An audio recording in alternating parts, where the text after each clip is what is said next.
Good morning. Today we are going to discuss about Levy of Customs Duty, Section 12. Customs Duty ചുമത്തുന്നതുമായിട്ട് ബന്ധപ്പെട്ട customs ആക്ടിൻ്റെ section 12 സംബന്ധിച്ചാണ് ഇവിടെ പ്രതിപാദിക്കുക. Customs act അനുസരിച്ചും അതിനോടനുബന്ധമായി സമയാസമയങ്ങളിൽ വരുന്ന നിയമ ഭേദഗതികൾക്കനുസരിച്ചും എക്സ്പോർട്ട് ചെയ്യപ്പെടുന്നതോ ഇമ്പോർട്ട് ചെയ്യപ്പെടുന്നതോ ആയിട്ടുള്ള ഗുഡ്സിൽ ചുമത്തപ്പെടുന്ന ഡ്യൂട്ടിയാണ് customs duty. Except as otherwise provided in this Act or any other law for the time being in force, duties of customs shall be levied at such rates as may be specified under the Act or any other law for the time being in force on goods imported into or exported from India. Customs duty ചുമത്തുന്നതുമായിട്ട് ബന്ധപ്പെട്ട കാര്യങ്ങളാണ് section 12 സൂചിപ്പിക്കുന്നത്.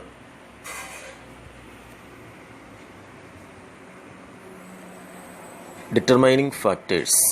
3 stages of imposition of taxes and duties.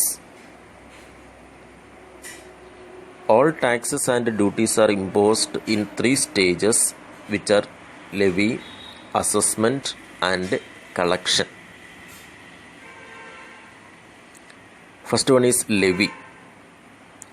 It is the stage where the declaration of liability is made and the persons or the properties in respect of which the tax or duty is to be levied is identified and charged. അതായത് ഏത് ഗുഡ്സിനാണ് customs duty വരിക എന്നുള്ളത് identify ചെയ്യുന്ന സ്റ്റേജാണ് levy എന്ന് പറയുക. Export ചെയ്യുന്നതും import ചെയ്യുന്നതുമായിട്ടുള്ള ഏത് ഗുഡ്സിനാണ് കസ്റ്റംസ് ഡ്യൂട്ടി ചുമത്തേണ്ടത് എന്നുള്ളത് ഐഡൻറ്റിഫൈ ചെയ്യുന്ന സ്റ്റേജാണ് ലെവി എന്ന് പറയുക. Second one is assessment. It is the procedure of quantifying the amount of liability. The liability to tax or duty does not depend upon assessment. Import ചെയ്യപ്പെടുന്നതോ export ചെയ്യപ്പെടുന്നതോ ആയിട്ടുള്ള ഗുഡ്സിൻ്റെ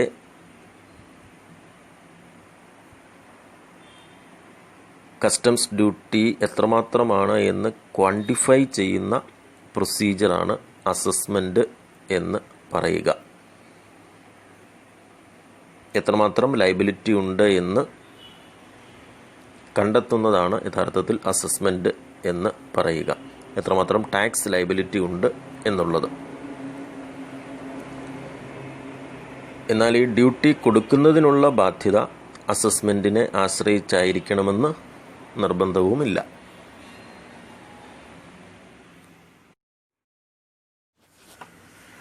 third one is collection of tax or duty. Customs ഡ്യൂട്ടിയായിട്ട് charge ചെയ്യപ്പെട്ടിരിക്കുന്ന amount യഥാർത്ഥത്തിൽ collect ചെയ്യുന്നതാണ് collection of tax or duty എന്നതുകൊണ്ട് ഉദ്ദേശിക്കുക. ഇങ്ങനെയുള്ള കസ്റ്റംസ് ഡ്യൂട്ടി കളക്ട് ചെയ്യുന്നത് പല കാരണങ്ങളാൽ പിന്നീടുള്ള സമയത്തേക്കായിരിക്കാം, അല്ലെങ്കിൽ മാറ്റിവെക്കപ്പെടാം. ഇപ്പോൾ ആഭ്യന്തരമായിട്ട് നികുതി ചുമത്തപ്പെടേണ്ട തരത്തിലുള്ള ഗുഡ്സ് മാനുഫാക്ചർ ചെയ്യുമ്പോൾ അതിൻ്റെ നികുതി അവിടെ ചാർജ് ചെയ്യപ്പെടുന്നുണ്ട്.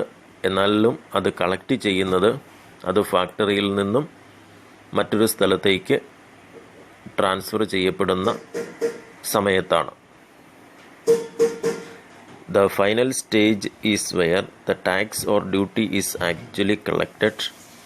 The collection of tax or duty may for administrative or other reasons be postponed to a later time, as done in the case of excise duty, wherein the liability towards duty arises upon manufacture of excisable goods.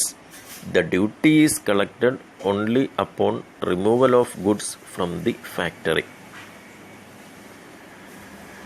The liability towards customs duty is broadly based upon the following three factors: the goods, the procedure, and the exemption. Customs ഡ്യൂട്ടിയുമായിട്ട് ബന്ധപ്പെട്ട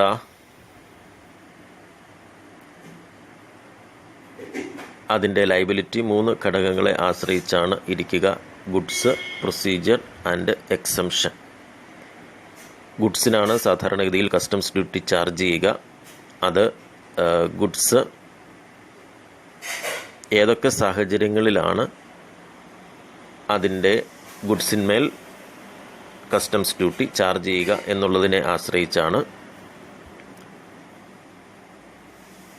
procedure എന്നതുകൊണ്ട് ഉദ്ദേശിക്കുക customs duty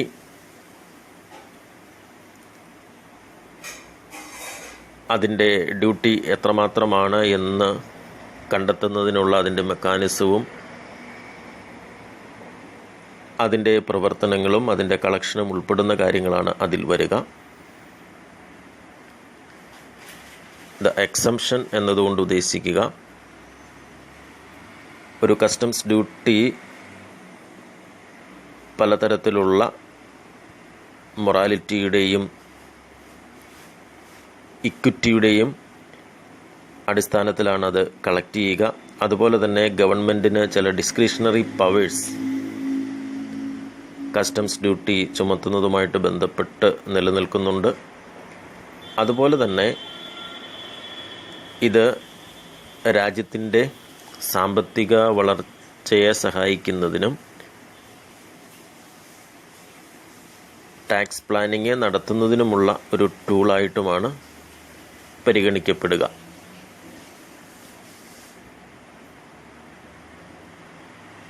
അപ്പോൾ ഈ രീതിയിൽ customs duty എന്ന് പറയുന്നത് import ചെയ്യപ്പെടുന്നത് export ചെയ്യപ്പെടുന്നതുമായിട്ടുള്ള ഗുഡ്സിനെ അടിസ്ഥാനപ്പെടുത്തി അതിൻ്റെ എമൗണ്ട് കണ്ടെത്തുന്നതുമായിട്ട് ബന്ധപ്പെട്ട്, അതുപോലെ തന്നെ അതിൻ്റെ ഏതൊക്കെ സാഹചര്യങ്ങളിലാണ് ആ ടാക്സ് ചുമത്തപ്പെടുന്നത്, അതിൻ്റെ പവേഴ്സ് എന്ത് എന്നതിൻ്റെയും അടിസ്ഥാനത്തിലാണ്. The goods, the point and the circumstances under which the customs duty becomes leviable, the procedure, the mechanism and the organization for determining the amount of customs duty and the collection thereof, the exemption to the levy either on grounds of morality or equity or as a result of the discretionary powers vested in the government as a tool for planning tax structure and control of economic growth of the country. The customs duty is considered to be levied on the goods and not on the person importing the goods or paying the duty. Equitability requires charging of duty at the same level if the circumstances of importation are similar.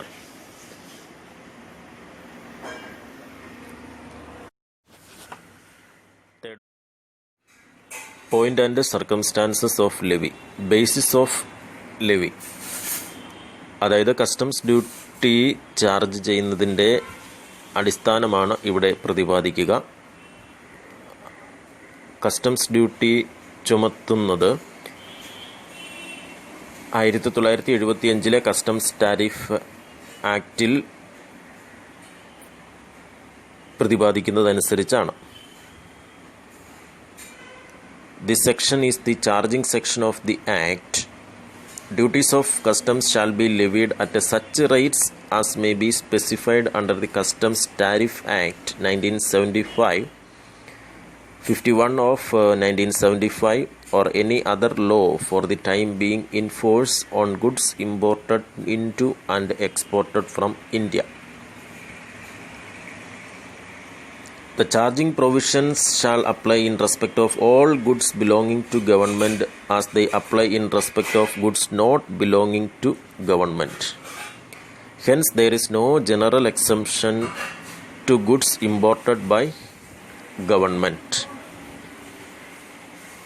അതായത് government ഗുഡ്സിനും non government ഗുഡ്സിനും ഒക്കെ ആ customs duty charge ചെയ്യുന്നതിൻ്റെ provisions ഒന്ന് തന്നെയാണ്. എന്നാൽ ചില government ഗുഡ്സിന് exemptions ലഭിക്കുന്നുണ്ട്. But imports by Indian Navy, specific equipment required by police, Ministry of Defence, Coastal Guard, etc. are fully exempt from customs duty by virtue of specific notifications subject to fulfillment of conditions and or procedure set out in the notification.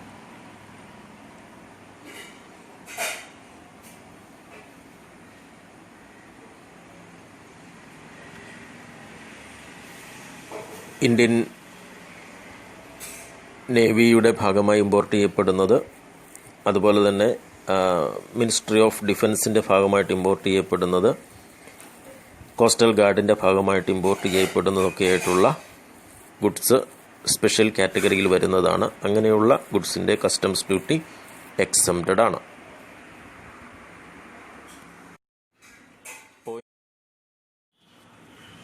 Basis of ലെവിയുമായിട്ട് ബന്ധപ്പെട്ട പ്രധാനപ്പെട്ട points ആണ് ഇവിടെ പ്രതിപാദിക്കുക. Customs duty charge ചെയ്യുക ഗുഡ്സിനാണ്. എന്നാൽ ചില പ്രത്യേക സെക്ഷനിൽ വരുന്ന ഗുഡ്സിന് ഡ്യൂട്ടി ചാർജ് ചെയ്യപ്പെടുന്നില്ല. For instance, section 13 no duty on pilfered goods, section 22 reduced duty on damaged goods, section 23 remission of duty on destroyed goods. Import ചെയ്യപ്പെടുന്നതോ എക്സ്പോർട്ട് ചെയ്യപ്പെടുന്നതോ ആയിട്ടുള്ള ഗുഡ്സിനാണ് ഇങ്ങനെയുള്ള ഡ്യൂട്ടി, കസ്റ്റംസ് ഡ്യൂട്ടി ചാർജ് ചെയ്യുക.